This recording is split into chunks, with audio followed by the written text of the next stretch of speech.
ఎల్లమ్మ శ్రీ మల్లికార్జున స్వామి ఆలయంలో ఎల్లమ్మ పట్నాల కార్యక్రమాన్ని ఘనంగా నిర్వహించారు. జగన్మాత రేణుక ఎల్లమ్మదేవి పట్నాలు పండుగను సిద్దిపేట జిల్లా దుబ్బాక మండలం రేకులకుంట శ్రీ రేణుక ఎల్లమ్మ మల్లికార్జున స్వామి ఆలయంలో అంగరంగ వైభవంగా నిర్వహించారు. శివం గూగూడు పట్నాలు మల్లికార్జున స్వామికి ఎల్లమ్మకు వేసి మొక్కులు చెల్లించుకున్నారు. అమ్మవారి ఆశీస్సులు ఉండాలని అమ్మవారిని భక్తులు వేడుకున్నారు. ఈ కార్యక్రమంలో దామరపల్లి ఎల్లారెడ్డి అంజమ్మ, దామరపల్లి నరేందర్ రెడ్డి రేణుక, అంజిరెడ్డి నరసింహారెడ్డి, బాలమణి, వజ్రమ్మ, దామరపల్లి నరసింహారెడ్డి, లత తదితరులు పాల్గొని మల్లన్న స్వామికి రేణుక ఎల్లమ్మకు మొక్కులను చెల్లించారు.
స్వామి బోధానంద గోసేవ ఆశ్రమం సైథాపూర్.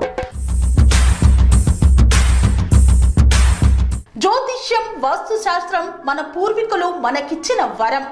దుర్గాదేవి, కాలభైరవ ఉపాసనతో వాక్సిద్ధి పొందిన శ్రీ శ్రీ బోధానందగిరి స్వామివారు మీకు ఎలాంటి సమస్యలున్నా, వాటిలో ముఖ్యంగా ధన నష్టం, ఆరోగ్య నష్టం, భార్యాభర్తల మధ్య గొడవలు, ప్రేమించుకున్న వారు దూరం అవ్వడం, ఎన్ని సంబంధాలు వచ్చినా పెళ్లి ముడి పడకపోవడం, రోడ్డు ప్రమాదాలు, అప్పుల బాధలు, వ్యవసాయంలో నష్టాలు, పెద్దల మాట పిల్లలు వినకపోవడం, ఆరోగ్య శాంతి, గృహశాంతి, మనశ్శాంతి లేకపోవడం, ఇలాంటి సమస్యలు ఉన్నట్లయితే ఒక్కసారి స్వామీజీని కలవండి. మీ సమస్యలకు తగిన పరిష్కారాన్ని పొందండి. అంతేకాక అన్ని రకాల వ్యాధులకు గోపంచకవ్య మరియు మూలికా వైద్యం చేయబడును. నమ్మకంతో రండి, ఆయురారోగ్యాలతో వర్ధిల్లండి. మా అడ్రస్ స్వామి బోధానంద గోసేవ ఆశ్రమం, సైదాపూర్, వీరభద్రస్వామి గుడి దగ్గర, యాదగిరిగుట్ట. సంప్రదించవలసిన నెంబర్ 9849213754 మరియు 9618034138.